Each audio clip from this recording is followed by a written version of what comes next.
Bueno, vamos a dar inicio. Por favor, me confirman si me escuchan bien. Ok. Bueno, vamos a iniciar con los temas o con el tema que le compete a la fase 2 de contabilidad 4, en donde vamos a ver ya el tema de lo que son matrices y subsidiarias, que más o menos se mantienen las bases similares de lo que es agencias y sucursales. Pero aquí ya estamos hablando de consolidación de estados financieros, que ya es una gran escala de lo que era matrices, de lo que era, perdón, agencias y sucursales. Entonces, primero vamos a ver lo que es el cambio extranjero. Siempre acá vamos a tener ejemplos de moneda local y moneda extranjera en lo que es la consolidación. Y- pero necesito que entendamos a la perfección qué es el cambio extranjero, porque acá en matrices y subsidiarias cambia un poco el tema de lo que es el tipo de cambio, porque acá ya no necesariamente son empresas que le pertenezcan a empresas como tal, sino que aquí es ya más que todo inversiones que una empresa tiene en otra. ¿Sí? Ya vamos a hablar de cuántas acciones, de metodología de participación, ¿verdad? Puede que las empresas no se dediquen a lo mismo, ¿me explico? Entonces, que no poseamos el 100% de la otra empresa. Entonces ya cambia un poco en cuanto a generalidades de lo que habíamos estado viendo en agencias y sucursales, pero la base de los tipos de cambio se mantiene. Entonces, primero vamos a ver lo que es el cambio extranjero. Entonces, ¿me confirman por favor si lo pueden ver en pantalla completa?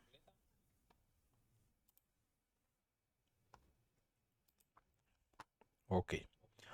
Primero, pues nos tenemos que preguntar qué es el cambio extranjero. ¿Sí? Básicamente, el cambio extranjero se refiere al proceso de registrar, de convertir y presentar operaciones contables que están en una moneda distinta a la moneda funcional de la empresa. Acá la idea clave es que toda empresa debe de trabajar con una sola moneda base o moneda funcional. Pero cuando se realizan operaciones en otra moneda, surge pues la necesidad de convertir esos valores. Entonces, ¿cuándo se aplica el cambio extranjero? El cambio extranjero se presenta cuando hay compra o venta de moneda extranjera, ¿sí? Cuando hay préstamos en otra moneda, y cuando las sucursales o las subsidiarias están en otro país, cuando hagamos transferencias entre empresas del grupo empresarial.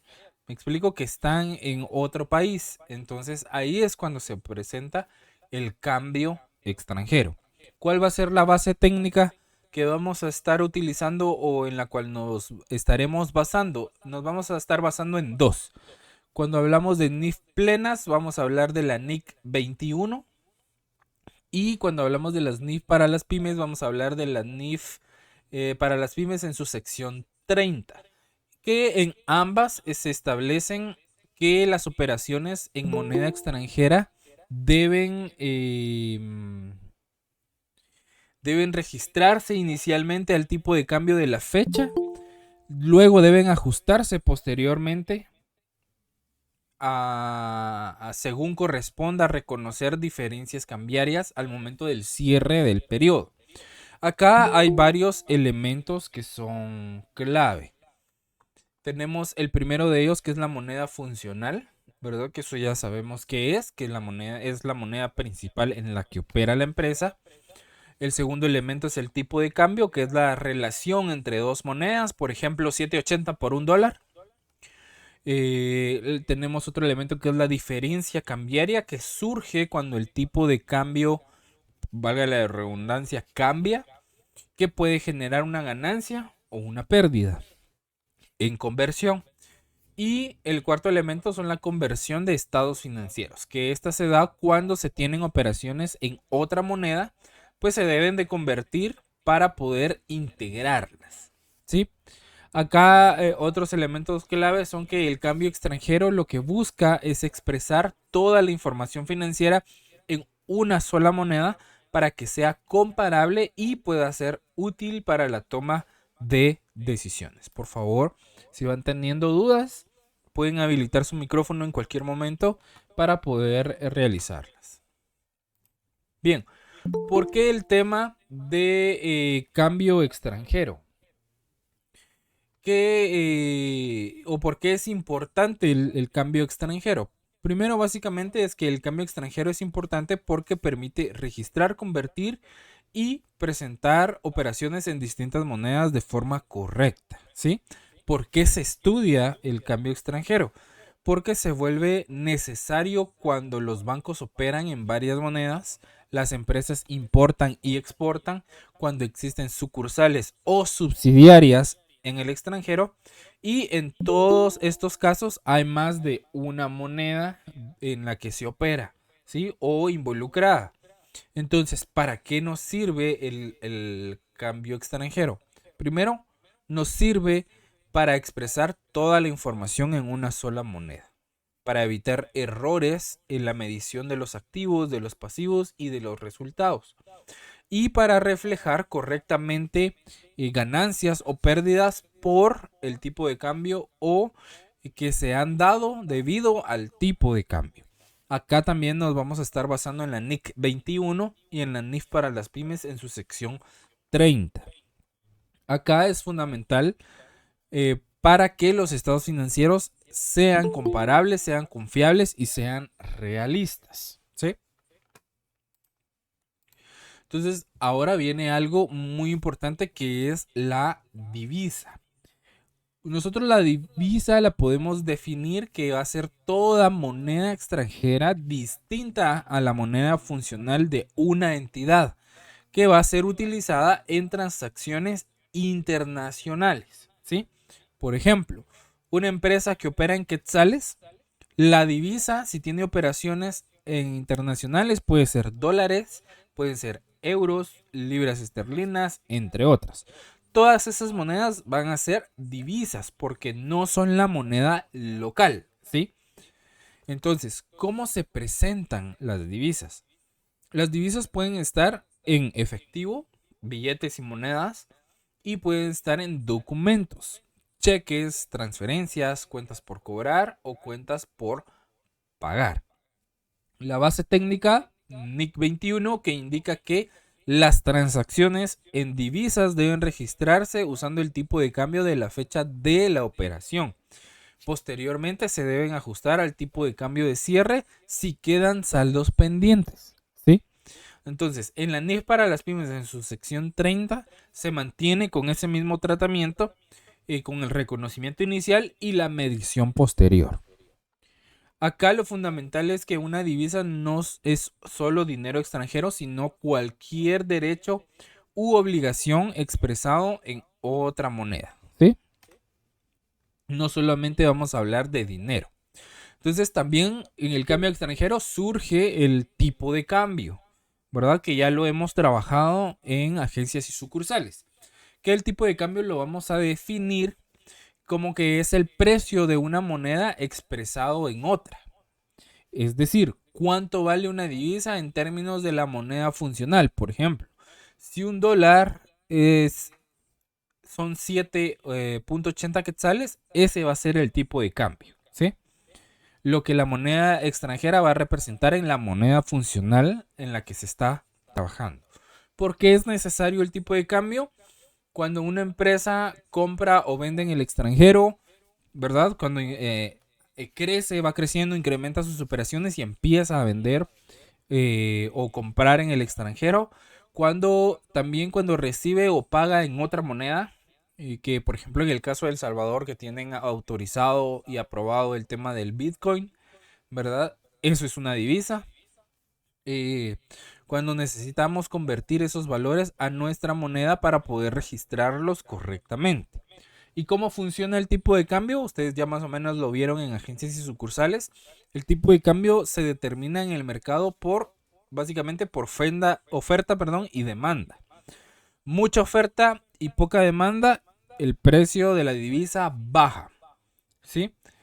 Poca oferta y mucha demanda, el precio de la divisa aumenta. Ese comportamiento hace que el mercado de divisas funcione como un mercado libre o algunos le llaman un mercado perfecto, ¿verdad? Porque está basado en la ley de la demanda y en la oferta, les repito. Mucha oferta de divisa y poca demanda de divisa, el precio baja. ¿Qué quiere decir? Que hay mucha divisa, pero poca gente lo quiere. ¿Me explico? No mucha gente está haciendo cambio de divisas ni demás.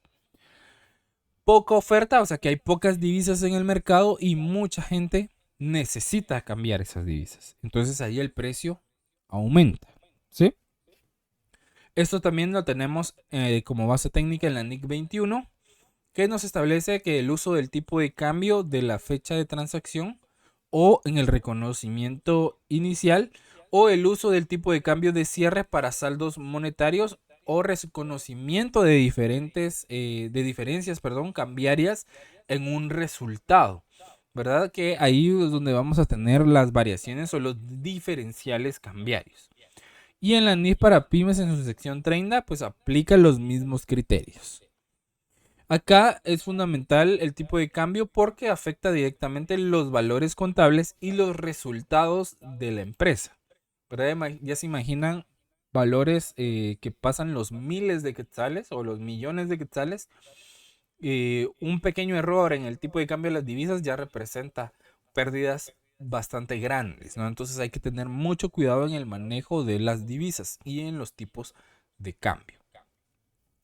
Tenemos diferentes tipos de cambios derivado o por su cotización o por el tipo de cotización. Entonces, según su clasificación, primero tenemos el tipo de cambio comprador, que ese es el tipo al cual la entidad compra divisas. Se aplica en exportaciones y cuando la empresa recibe moneda extranjera. Entonces la empresa entrega moneda local y recibe divisas, ¿sí? El segundo tipo de cambio es el tipo de cambio vendedor, que es el tipo al cual la entidad vende las divisas, que se aplica en importaciones y cuando la empresa paga en moneda extranjera. Entonces la empresa necesita comprar divisas para poder pagar.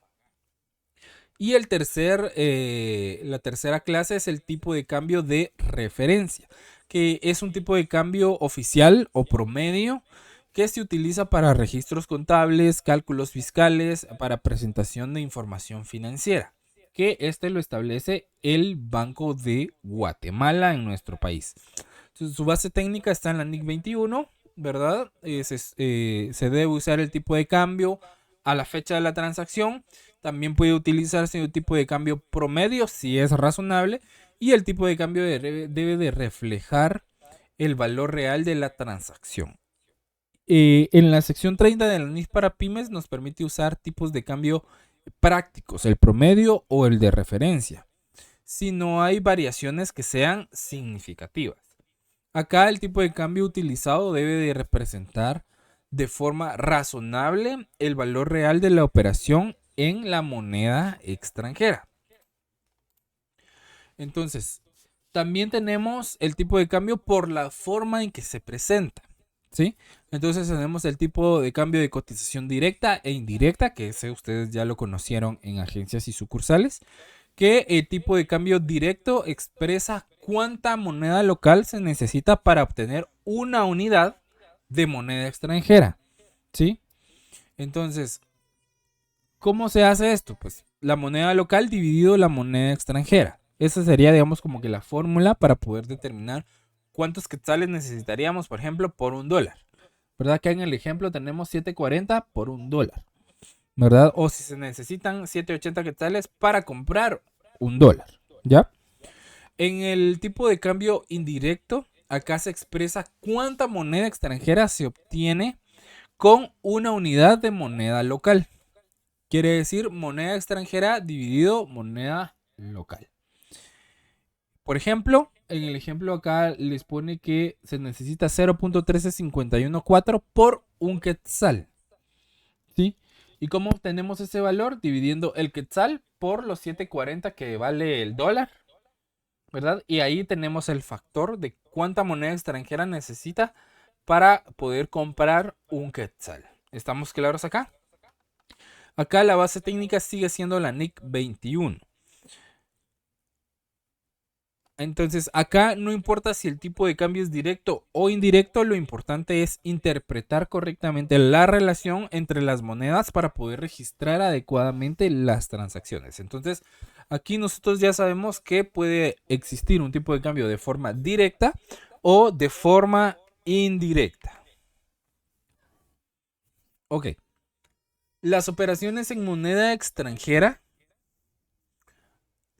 básicamente tienen fechas clave. La primera de ellas es la fecha de realización de la operación, que esta es cuando se reconoce la transacción, se reconoce la venta, se reconoce la compra, se reconoce el gasto, se reconoce el ingreso, y su tratamiento es básicamente registrando usando el tipo de cambio de esa fecha. Por ejemplo, si yo hoy, ¿qué fecha soy? Hoy es 28 de marzo. Compro algo en moneda extranjera, se tiene que registrar el tipo de cambio de hoy. ¿Me explico? No, si lo registro mañana, al tipo de cambio no. Se tiene que registrar en la fecha o con el tipo de cambio de la fecha que se llevó a cabo la transacción. Eso también lo establece la NIC 21, que establece que el reconocimiento inicial debe hacerse al tipo de cambio spot. ¿Qué significa spot? Del día. ¿Estamos claros acá? Y la segunda fecha importante es la fecha de liquidación de la operación, que es cuando se paga o se cobra la operación. ¿Cuál es su tratamiento? Acá se usa el tipo de cambio vigente en esa fecha. Se compra en el tipo, con el tipo de cambio inicial, pero cuando se liquida tiene otro tipo de cambio, ¿sí? Entonces ahí se genera una diferencia en el cambio que puede generar una ganancia o puede generar una pérdida. Y por último, tenemos la fecha de cierre contable, que es cuando se preparan los estados financieros y en cuanto a su tratamiento, acá las partidas monetarias, como lo son cuentas por cobrar, cuentas por pagar, los bancos, entre otras, se ajustan al tipo de cambio de cierre del periodo. ¿Por qué? Porque la moneda o el tipo de cambio siempre está fluctuando. Todos los días es diferente. Aunque sea una variación de un centavo, pero todos los días es diferente. Y esa variación de un centavo puede generar diferencias enormes cuando se habla de estados financieros. ¿Sí? Entonces, acá se reconoce ganancia o una pérdida cambiaria no realizada. ¿Qué quiere decir? Porque no se debió o no surgió derivado de una transacción, sino que simplemente se debió por la fluctuación de los tipos de cambios a la fecha de cierre contable con los que ya se habían registrado. ¿Estamos claros acá? Entonces, ¿cuál es el enfoque técnico acá? Que cuando tenemos el reconocimiento inicial, se utiliza el tipo de cambio de la fecha de la transacción. Cuando se va a liquidar, se utiliza existe o se genera una diferencia en el tipo de cambio. Y cuando hablamos del cierre, debe de existir un ajuste al tipo de cambio final que va a generar una diferencia no realizada, ¿verdad? O sea que esa diferencia no se generó a través de una transacción, sino que simplemente por la evaluación de la moneda a la fecha de cierre contable. Entonces, las variaciones del tipo de cambio no van a generar efectos o no generan efectos reales en los resultados, pero por eso cada fecha tiene un tratamiento contable específico. ¿Sí? Por ejemplo, no es lo mismo diferencial cambiario versus conversión versus reexpresión. Así que este tema de reexpresión de estados financieros va a ser el tema que vamos a desarrollar en la fase 3. ¿Sí? Pero cuando hablamos de diferencial cambiario, ¿sí? El diferencial cambiario va a ser la ganancia o la pérdida por variación del tipo de cambio en una transacción específica. ¿Y cuándo surge el diferencial cambiario? Surge entre la fecha de registro y la fecha de liquidación, ¿sí? O la fecha de cierre. Por ejemplo, se registra una cuenta por cobrar a 7.80 por $1, ¿sí? y al cobrar está a 8 por $1, ¿verdad? Ahí va a existir una ganancia. Sí, porque acuérdense que estamos registrando una cuenta por cobrar. Yo inicialmente la cuenta por cobrar la registré a 7.80 por $1. Pero al momento de cobrarla, el dólar está a 8 quetzales. Entonces, ¿cuánto estoy ganando ahí por dólar? Estoy ganando 20 centavos. ¿Verdad? Imagínense que sean $10,000 o los que yo estoy cobrando. ¿Cuántos quetzales serían, verdad? Ahí, ¿cuántos quetzales serían al momento de que se inició la cuenta por cobrar? ¿Y cuántos quetzales serían al momento de que se está cobrando la cuenta? ¿Me explico? Entonces ahí va a existir un diferencial que nos va a generar ya sea una pérdida o una ganancia cambiaria.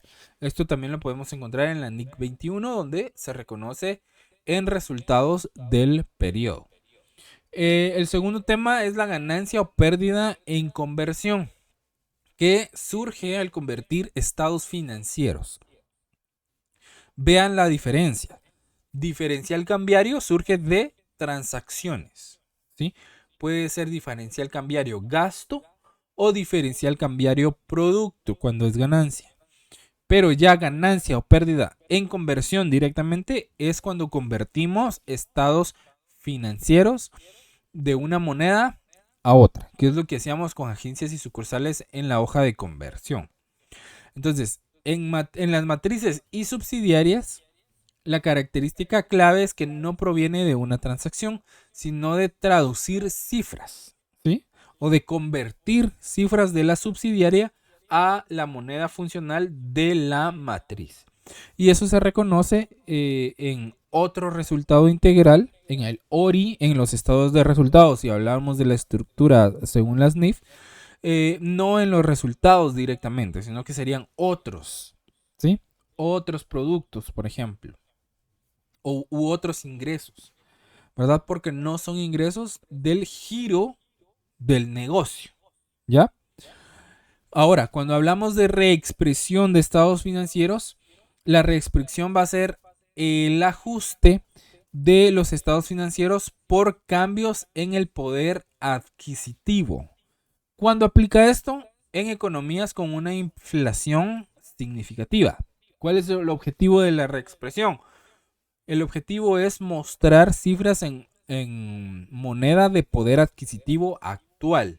Recuerden que conforme va cambiando la divisa y por diferentes factores externos a los países, como las guerras, entre otros, la moneda va perdiendo o va ganando valor, ¿verdad? ¿Qué quiere decir eso? Por ejemplo, en Guatemala, antes con un quetzal comprábamos un montón de pan. Ya, ahora con un quetzal ya prácticamente no se compra pan. ¿Me explico? Entonces, ¿qué pasó acá? El quetzal perdió por poder adquisitivo. Porque antes podríamos obtener más cosas con la misma con el mismo valor monetario, por decirlo de alguna manera. ¿Estamos claros acá? Entonces, y ahora ya no. Entonces significa que la moneda perdió valor adquisitivo o poder adquisitivo.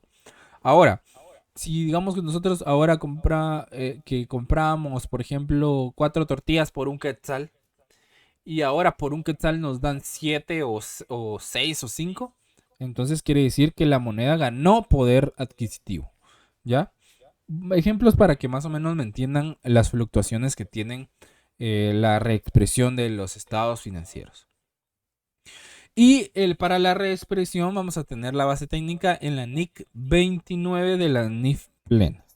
Entonces, aunque los tres conceptos implican cambios en valores monetarios, su origen y tratamiento contable son completamente distintos. Todos se trabajan de manera diferente. Disculpe, ¿Sí? la reexpresión de estados financieros es la misma que reexpresión de saldos, Es similar. Cuando nosotros hablamos de porque, reexpresión, vamos a convertir todas las cifras. Y cuando usted habla de reexpresión de saldos, ahí podríamos hablar únicamente que van a existir diferenciales cambiarios. ajá, por ejemplo, en los cierres anuales se Ujú, hace esa partida de ajuste de reexpresión de saldos entre el tipo de cambio al 31 de diciembre. ujú. Sí, Entonces me dio la duda si ahí era, únicamente está trabajando diferencial. ok, muy bien, Ujú. Ahí listo, gracias. únicamente está trabajando diferencial. Entonces usted al final va a tener diferencial gasto o diferencial producto, Y si al ganancia. ¿verdad? En cambio, cuando usted habla de reexpresión es porque tiene efectos en la economía. ¿Qué quiere decir? Por ejemplo, la inflación en Guatemala ha subido. Entonces debemos de reexpresar nuestras cifras de los estados financieros para ver cuánto poder adquisitivo perdió o ganó la moneda de nuestro país. ¿Me explico? Que no son tipos de cambio necesariamente los que se utilizan en la reexpresión, sino que se utilizan factores de cambio según la inflación para poder determinar el poder adquisitivo que tienen ahora las cifras de nuestros estados financieros. Entonces es totalmente diferente a la reexpresión de saldos. ¿Sí? Ok, muy bien, gracias, Liz. Ok, con mucho gusto. ¿Alguien más alguna duda? ¿Vamos bien? Ok. Ahora, vamos a entrar un poquito al tema de matrices y subsidiarias. Igual como en auditoría no me voy a extender tanto porque no los quiero bombardear de tanto concepto ahora. Pero matrices y subsidiarias tiene ciertas particularidades que también les voy a compartir esta diapositiva y les voy a compartir otra diapositiva donde están más detallados los conceptos de matrices y subsidiarias. Que básicamente matrices y subsidiarias en moneda extranjera. Vamos a entrar directamente en moneda extranjera para poder ganar tiempo. Y obviamente también van a tener tareas de moneda local que pues básicamente se mantienen los mismos principios, solo que en moneda local no vamos a hacer hoja de conversión. ¿Sí? De ahí todo lo demás es exactamente igual a como lo vamos a tratar en moneda extranjera. ¿Sí? Les repito, la única variación va a ser la hoja de conversión. Ahora, ¿qué es matrices y subsidiarias? Primero, las matrices y subsidiarias se presenta cuando una empresa matriz tiene el control o participación en otra entidad, que sería la subsidiaria, que opera en una moneda diferente. Por ejemplo, la matriz es la empresa principal que tiene el control sobre otra entidad, ¿sí? Presenta la matriz presenta estados financieros consolidados y la subsidiaria va a ser la entidad que opera en otro país o entorno económico que puede tener una moneda funcional distinta. Por ejemplo, yo tengo mi empresa acá en Guatemala que es la que origina o la original, por así decirlo, pero yo compré una participación en una empresa de Estados Unidos. ¿Qué significa comprar una participación? Yo compré acciones. ¿Ya? Por ejemplo, yo compré acciones de Apple, por ejemplo. ¿Verdad? Entonces, dependiendo de la cantidad de acciones que yo haya comprado, independientemente que no nos dediquemos al mismo giro de negocio, puede que esa empresa se convierta en mi subsidiaria. Por ejemplo, si yo tengo más del 50% en adelante de esa compañía, ya se convierte automáticamente en mi subsidiaria y por ende yo tengo que utilizar el método de participación para evaluar mis estados financieros. ¿Sí? Ahora, si yo tengo menos del 50%, entonces yo me convierto en un accionista minoritario. Mi empresa se convierte en una accionista minoritaria de esa empresa a la que yo le compré acciones. ¿Me explico acá? ¿O está algo confuso el concepto? Sí, me gustaría saber si les está quedando claro o no. ¿Vamos bien? ¿O tenemos dudas? Ok. Entonces, en cuanto a la moneda funcional, pues nosotros ya sabemos que la moneda funcional es la moneda del entorno económico principal donde opera la entidad y esa se determina o determina cómo se registran las operaciones y determina cómo se van a preparar los estados financieros. Esto nos lo habla la NIC 21. En cuanto a la conversión de estados financieros, cuando la matriz y la subsidiaria tienen distintas monedas, primero, pues ya saben que se deben de convertir los estados financieros de la subsidiaria y expresarlos en la moneda de la matriz. La matriz viene siendo como la casa central y la subsidiaria viene siendo como la sucursal. ¿Sí? Entonces los vamos a expresar en la moneda de la matriz y luego los vamos a consolidar. Aquí ya no entra conjunto, ya no entra combinado, sino que se llama consolidación. ¿Sí? ¿Qué método general de conversión? Pues primero los activos y pasivos, que utilizamos el tipo de cambio del cierre del ejercicio, los ingresos y gastos, que utilizan el tipo de cambio promedio, el patrimonio, que utiliza el tipo de cambio histórico, y la diferencia se reconoce como ajuste por conversión en patrimonio. ¿Sí? Entonces, y el ajuste por conversión se va a presentar en el estado de resultados dependiendo si es un producto o si es un gasto, ¿verdad? O básicamente si se gana o si se pierde.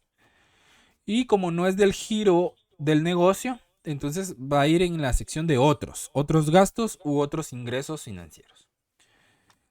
Entonces acá la contabilidad básicamente es la misma, ¿sí? Lo que cambia es el idioma monetario en el que se presentan los estados financieros. Entonces, yo necesariamente no tengo que ser dueño del 100% de mi subsidiaria como matriz, sino que yo puedo tener únicamente un porcentaje de participación en acciones en esa empresa. No necesariamente tengo que dedicarme a lo mismo. ¿Me explico? A diferencia de las agencias y sucursales, que a veces la casa central le daba los insumos a la sucursal para poder operar, le daba los productos para poder venderlos, etcétera. Acá no. Acá ambas empresas son totalmente independientes y lo único que me genera la subsidiaria van a ser beneficios económicos o pérdidas, ¿verdad? Dependiendo de la inversión que yo tenga en esas empresas, ¿ya? Obviamente también pueden ser de mi misma empresa. Yo puedo, por ejemplo, Campero. La matriz es Guatemala, que es Corporación Multiinversiones, y tiene subsidiarias en Estados Unidos, por ejemplo, y en El Salvador y en otras partes, en otros países.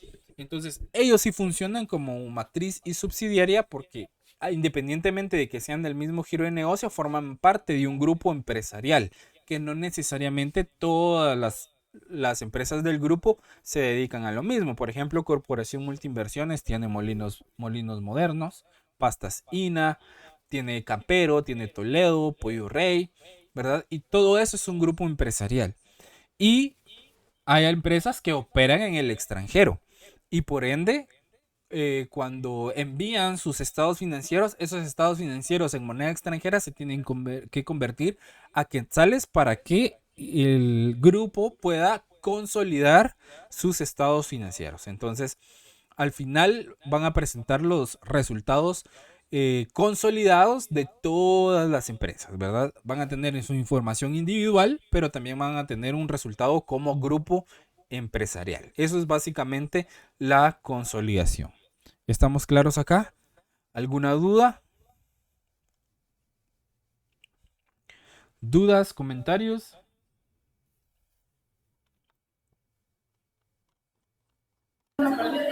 Perdón, solo nos puede volver a dar como que un concepto así más breve de la conversión de los estados financieros. Lo que el internet acá está un poquito lento, perdón. ¿Cómo? Disculpe, ¿será que podría acercarse un poquito más? Que no se le escucha muy bien. Es por el internet, gracias. Okay. Sería sobre la conversión, lo último que estaban explicando. ¿De esto de diferencial, ganancia y reexpresión? No, de lo que acaba de culminar. ¿De esto? Sí, correcto, por favor. Ok. Entonces dice, la diferencia es la conversión de los estados financieros de la subsidiaria a la moneda de la matriz. Básicamente vamos a mantener los principios de conversión de agencias y sucursales. ¿Sí? Si ustedes ven en la siguiente diapositiva, vamos a utilizar los mismos tipos de cambio. ¿Sí? Entonces, nosotros como matriz, a diferencia de agencias y sucursales, no vamos a ser dueños como tal de la empresa subsidiaria. ¿Sí? Como les digo, la empresa subsidiaria puede dedicarse a un giro de negocio totalmente diferente al que yo tengo, pero puede que yo como matriz vea un potencial de negocio y yo invierto mi dinero en esa empresa y compro una participación importante de acciones. Por ejemplo, yo compro el 51% de acciones de X empresa.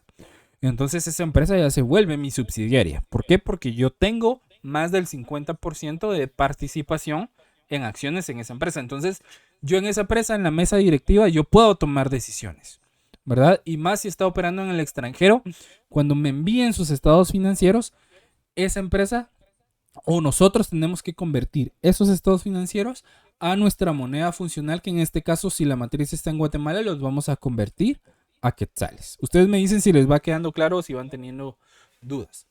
Acá algo importante en la conversión es que no vamos a tener un tipo de cambio recíproco. ¿Sí? Un tipo de cambio recíproco como tal, porque depende del tipo de participación que yo tenga en la subsidiaria o cómo opere la matriz como tal. Entonces, nosotros básicamente vamos a ver los casos en que la casa matriz tiene un porcentaje de participación mayor al 50% o del 50% de participación en las subsidiarias, ¿verdad? Que es cuando nosotros podemos formar parte de la asamblea de accionistas y por tener mayoría de acciones podemos tomar decisiones, ¿verdad? O las decisiones que se tomen, nosotros nuestro voto es muy importante por tener la mayoría de participación. También el tener un porcentaje elevado de acciones en otra empresa también nos da el poder, digamos, o el beneficio de poder dirigirla, ¿verdad? Podemos formar parte de la administración del negocio, ¿verdad? Entonces nosotros podemos establecer nuestras propias políticas, obviamente siempre pasando por votación de la asamblea de accionistas, ¿verdad? Pero obviamente nosotros vamos a tener un beneficio importante porque vamos a ser, digamos, accionistas mayoritarios de las acciones, ¿verdad? De la empresa como tal. Entonces, básicamente eso es lo que es matrices y subsidiarias. Siempre vamos a trabajar hoja de conversión, ¿verdad? Que los estados financieros de las subsidiarias los vamos a convertir a la moneda funcional de la matriz. Luego de la hoja de conversión y aplicar los tipos de cambio correspondientes, vamos a pasar a hacer la hoja de trabajo. Acá la hoja de trabajo sí tiene una variación. Que vamos a trabajar estado de resultados, vamos a trabajar estado de cambios en el patrimonio y vamos a trabajar estado de situación financiera. Si se dan cuenta, vamos a agregar este segundo estado financiero, que es el estado de cambios en el patrimonio, porque acá los cambios de las divisas sí afectan el patrimonio, ¿sí? Por los diferenciales cambiarios, ¿ya? O por las conversiones que se vayan a realizar. Sobre todo por las ganancias no distribuidas, las utilidades del periodo, ¿verdad? Son los rubros que se ven más afectados y por eso se utiliza también este estado financiero para poder reflejar los movimientos que se vayan realizando derivado de las conversiones. ¿Estamos claros acá? No sé si ahí me explico con la duda que tenía. ¿Sí? Ok, entonces aquí básicamente de base vamos a utilizar tres tipos de cambio. ¿Se recuerdan de los tipos de cambio? ¿Qué tipos a cuáles rubros le aplicaba el tipo de cambio corriente? A ver si se recuerdan.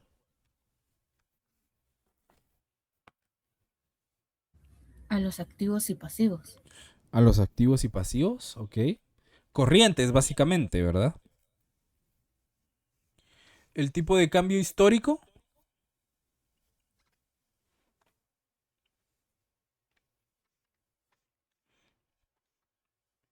¿A qué rubros les aplicaba el tipo de cambio histórico? Depreciaciones y Los activos Ajá, fijos y las depreciaciones de las mismas. correcto. Activos fijos, depreciaciones acumuladas. Pueden ser las amortizaciones también. Podrían ser algunas inversiones, dependiendo de cuánto tiempo lleven las inversiones en la empresa, entre otros. Y el tipo de cambio promedio que se aplica a las cuentas de resultados. ¿Estamos claros acá?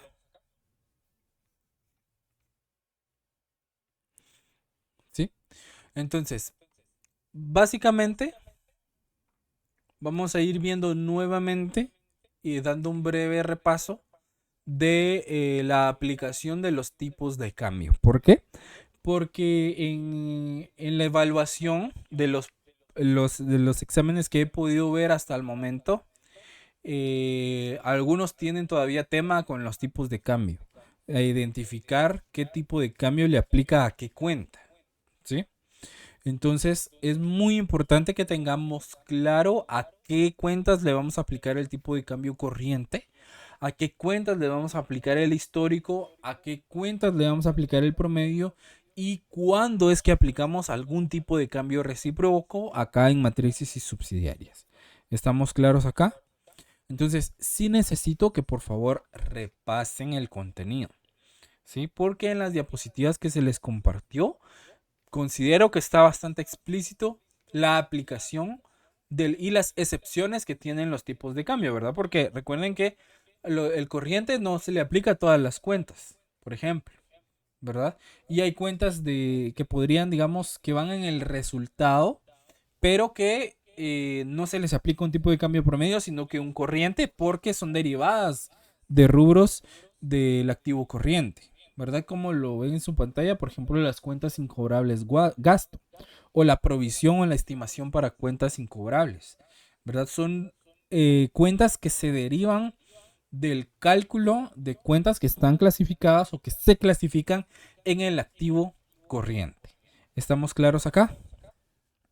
Entonces, básicamente el tipo de cambio corriente, ¿a dónde se aplica? Se aplica a todas las cuentas de activo y pasivo corriente. ¿Sí? Se aplica a todas las cuentas de activo y pasivo corriente. Y dice, y en los casos de los inventarios de mercadería se aplica únicamente al inventario final. Recordemos que el inventario inicial tiene su propio tipo de cambio corriente, ¿verdad? Que es el con el que se finalizó el año anterior. Solo en los inventarios iniciales. El inventario final sí se le aplica el tipo de cambio corriente, que es al cierre del ejercicio fiscal que se está trabajando. Luego dice, a las cuentas de resultados que están relacionadas con cuentas de activo, por ejemplo, las cuentas incobrables gasto, se les aplica el tipo de cambio corriente, a pesar de que van en el estado de resultados.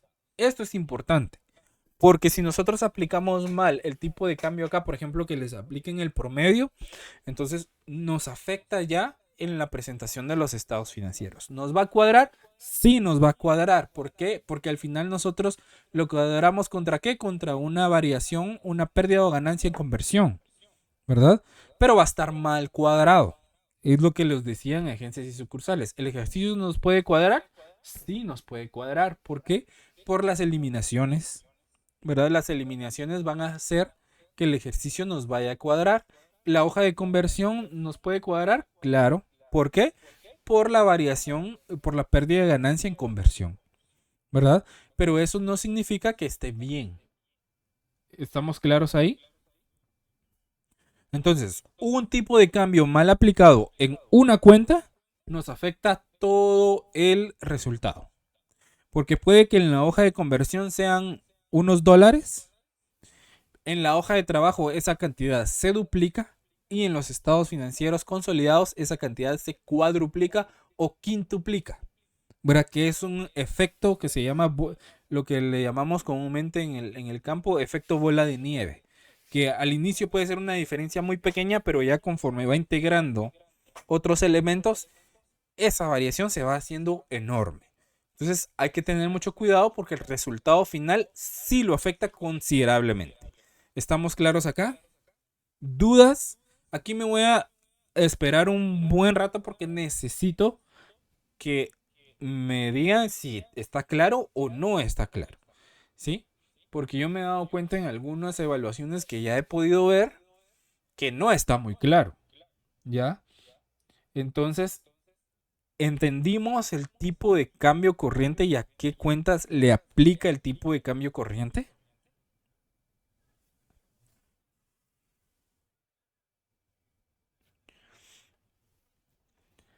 ¿Estamos claros?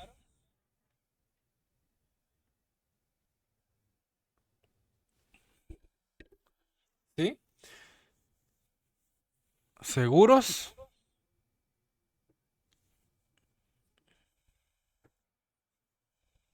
Ok. Luego, tipo de cambio histórico.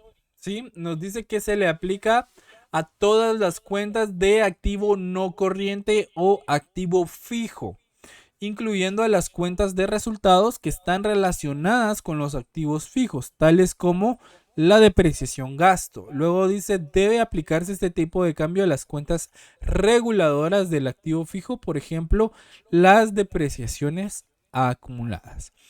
Si se dan cuenta acá también con este tipo de cambios, si no lo aplicamos bien a las cuentas de resultados relacionadas con los activos fijos, también nos puede generar una variación, ¿sí? Una mala revelación. Eso es una revelación inadecuada, ¿sí? Entonces, ¿nos va a cuadrar el ejercicio? Nos puede cuadrar el ejercicio, sí, pero no va a estar bien. ¿Me explico? El resultado sí afecta considerablemente ya cuando se llega a los estados financieros con ese tipo de errores. Entonces, hay que tener mucho cuidado y tener bien claro, por favor, los tipos de cambio. Acá también aplican a las amortizaciones, ya que también podemos tener amortizaciones acá, que son activos fijos, son intangibles, pero son activos fijos al final de cuentas, que también en vez de la depreciación, pues se amortizan, ¿no? Y también se les aplica un tipo de cambio histórico. Y a sus cuentas reguladoras también, las amortizaciones acumuladas también aplica acá. Luego tenemos el tipo de cambio promedio, que nos dice que se aplica a todas las cuentas de resultados, a excepción de las cuentas incobrables y las depreciaciones gasto. ¿Sí? Acá también entran las amortizaciones gasto o toda cuenta que está relacionada con el activo corriente, ¿sí? No le aplica el promedio, le aplica el tipo de cambio corriente. ¿Estamos claros acá? ¿Alguna duda?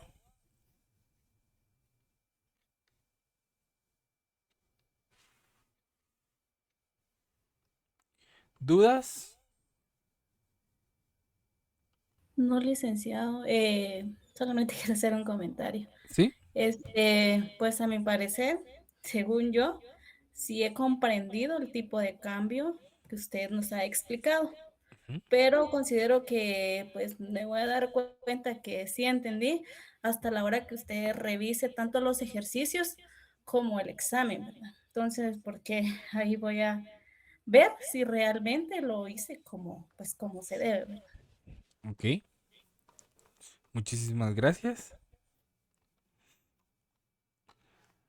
Sí, vean, cuando nosotros hablamos de los tipos de cambio también es importante, por ejemplo, ir repasando, por ejemplo, el ejercicio que vamos resolviendo en clase, ¿verdad? Porque ese es el que nos va a servir de base para los ejercicios de tarea y para la evaluación, básicamente, ¿ya?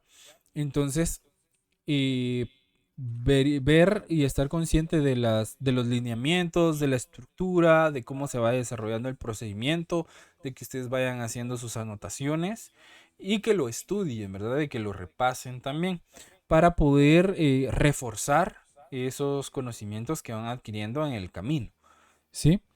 Entonces, con que ustedes se mentalicen o puedan analizar las cuentas y los tipos de cambio, a qué le aplico, a qué no le aplico, ustedes ahí básicamente ya tienen el 50%, digamos, del trabajo realizado. Porque la mayoría de errores que se pueden dar o que se ha visto que se dan es en la hoja de conversión y las eliminaciones. Eso es lo que más, digamos, trabajo da para los estudiantes en cuanto a estos temas, tanto de agencias y sucursales como de matrices subsidiarias y también en la reexpresión para determinar el factor de conversión. También es un tema que si le aplica o no le aplica, cuál le aplica, etcétera, ¿verdad? Entonces, eso es lo que debemos que reforzar, digamos. Cuando estemos trabajando el ejercicio práctico, pues vamos a trabajarlo un poco más detenidamente en el área de los tipos de cambio. Nos vamos a detener bastante en la hoja de conversión. Nos vamos a detener bastante en las eliminaciones porque acá en matrices y subsidiarias hay más eliminaciones y hay más procedimiento de eliminaciones. Y el tema de las eliminaciones acá es un poquito más complejo que en el de agencias y sucursales porque no siempre hay cuentas recíprocas o en su mayoría no hay cuentas recíprocas. Por eso ni siquiera se considera el tipo de cambio recíproco en la mayoría de contenidos, ¿verdad? Porque por lo general son temas en los que se tiene una participación en una empresa que ni siquiera es del mismo giro, pero yo tengo el 50% o más del 50% de acciones de esa empresa. Entonces esa empresa me tiene que rendir cuentas, los resultados que obtenga me los tiene que enviar y yo los tengo que consolidar en mi información financiera porque me está generando ya sea un beneficio o un gasto, ¿verdad? Pero yo lo tengo que reportar. ¿Estamos claros acá? ¿Alguna otra duda o algún comentario?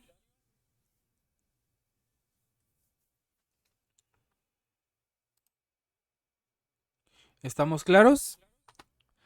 Algo muy importante y que entra acá dentro de las consideraciones. Nos dice que al efectuar la conversión de estados financieros de la subsidiaria, si la columna del debe es menor que la del haber, la diferencia resultante será una pérdida en conversión.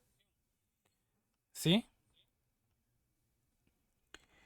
Y si al efectuar la conversión de estados financieros de la subsidiaria, si la columna del debe es mayor que la del haber, la diferencia resultante va a ser una ganancia en conversión. ¿Estamos claros acá?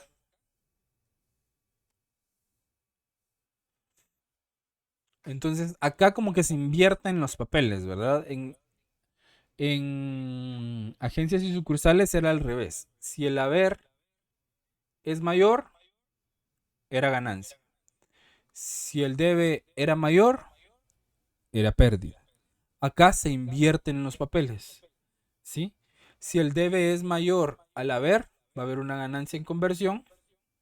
Y si el debe es menor al haber, va a haber una pérdida en conversión. Eso es muy importante que lo tengamos presente. Ahora, ¿cómo se clasifica la ganancia o pérdida en conversión? La ganancia o pérdida de conversión se va a clasificar en el estado de situación financiera entre la sección de patrimonio y el pasivo en forma separada. O sea, es una sección aparte la que se va a ver reflejada en el estado de situación financiera. Entonces vamos a tener el patrimonio aquí con 150 y agregado en una sección aparte va a estar la ganancia o pérdida en conversión, ya sea sumando o restándole al patrimonio, porque cuando hay una pérdida en conversión o una ganancia en conversión afecta directamente al patrimonio.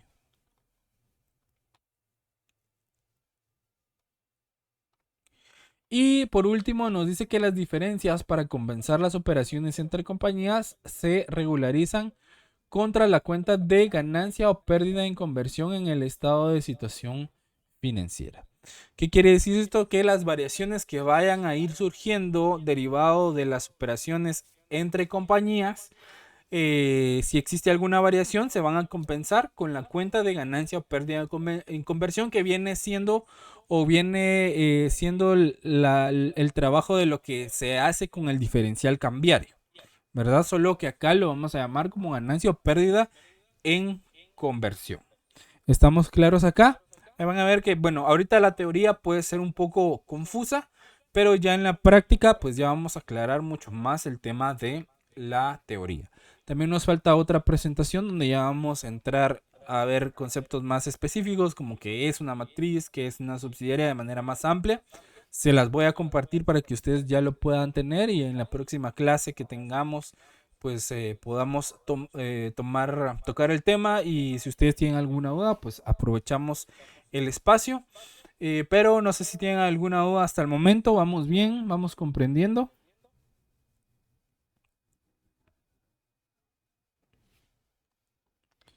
¿Dudas con los tipos de cambio?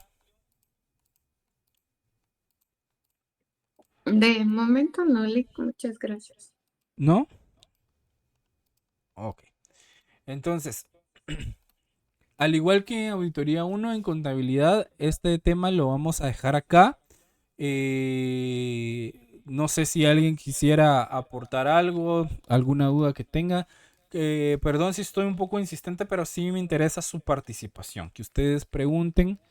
Si no les quedó algo claro, pues con mucho gusto se puede ver de qué manera se les puede volver a explicar y demás. Ese es el propósito principal, porque sí quiero que nos quede bien clara también la teoría, ¿verdad? Porque esta teoría es la que vamos a aplicar en la práctica. Y si la teoría no nos quedó clara, la práctica puede que se nos complique un poco. Recordemos que el tema de matrices y subsidiarias es un poco más laborioso que el de agencias y sucursales. Aquí vamos a tener muchas más cuentas, vamos a tener otro tipo de movimientos, vamos a tener otro tipo de análisis, a pesar de que el proceso pueda ser similar, ¿verdad? Vamos a hacer hoja de conversión, vamos a hacer hoja de trabajo de consolidación, vamos a hacer anexos para las eliminaciones, y por último vamos a hacer la presentación de los 3 estados financieros que se van a trabajar en la hoja de trabajo. ¿Estamos claros acá? ¿Alguna duda? No le creo que de momento vamos bien, de momento. Sí. Entonces voy a aprovechar de una vez para compartirles, porque estas sí las tengo acá en este dispositivo. Les voy a compartir de una vez las presentaciones que vamos a estar trabajando acá en contabilidad.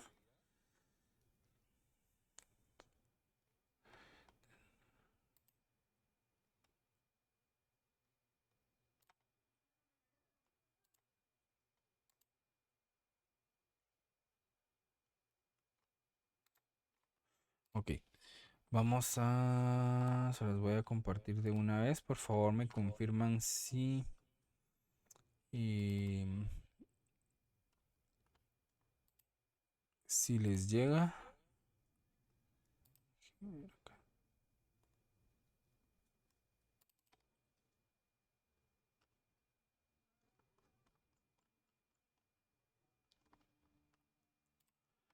Vamos a ver. Ah, es que no está convertida, permítanme.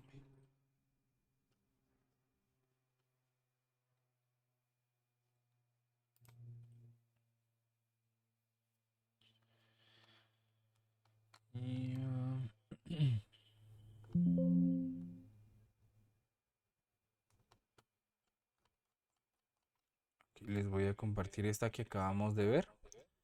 Por favor, me confirman si la reciben.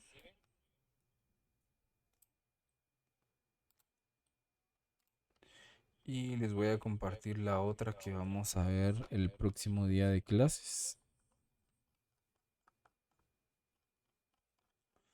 Que la otra presentación ya tiene temas más específicos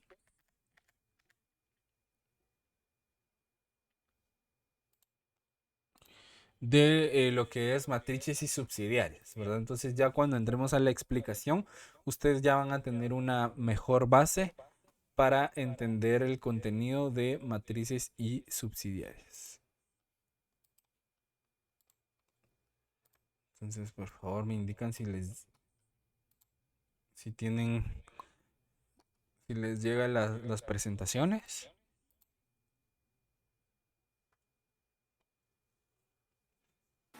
Sí, ya llegaron, muchas gracias. ¿Sí? Ok. Entonces, por favor, si pueden darle una repasada a la segunda diapositiva que se les compartió, porque ahí están los conceptos que vamos a estar manejando en el tema de matrices y subsidiarias. Por ejemplo, el superávit por consolidación, o o los intereses minoritarios, o el crédito mercantil por consolidación, ¿no?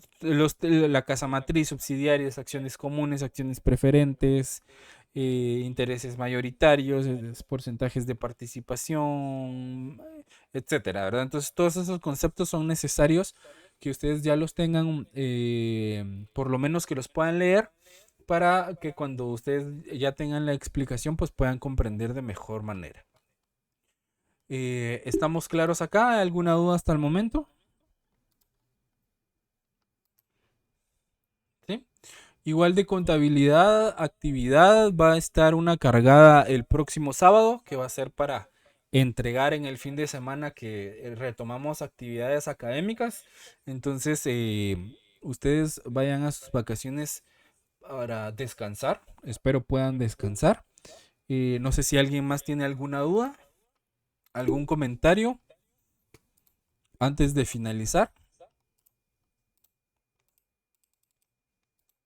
¿No? ¿Estamos claros? Ok. Entonces, si no hay dudas, los voy a molestar para los que puedan activar su cámara para tomar la captura, que no la pude tomar en la clase anterior, pero les voy a tomar la asistencia a auditoría con la grabación de la clase, que también se les va a estar cargando en la plataforma y en el canal de YouTube para que ustedes también puedan tener el contenido. Entonces, a la cuenta de 3, si me regalan una gran sonrisa, a la 1, a las 2 y a las 3. Ahí estamos. Muchísimas gracias, jóvenes. Un gusto de verdad estar con ustedes nuevamente. Les deseo un muy feliz descanso. Para los que van a salir, por favor, con mucho cuidado. Tomen sus precauciones. Disfruten en familia, sobre todo. Nada de excesos. Todo en exceso es malo. Y nada, pues que Dios los bendiga. Que si salen, pues que Dios los lleve con paz y con bendición, y que de esa misma forma los traiga a sus hogares. También los que van a trabajar todavía parte de la semana, que tengan una bendecida semana. Que todo les salga muy bien, que estén bien. Y primero Dios, nos vemos el próximo día de clases. Recuerden, el próximo sábado no tenemos clase hasta el siguiente. Igual se les va a estar indicando en los grupos para que estén al pendiente. Entonces, sin más que agregar, les deseo una muy feliz tarde y un muy feliz descanso. Gracias, licenciado. Gracias, licenciado. Igualmente que tengan un Nos buen vemos. fin de semana. Gracias, igual.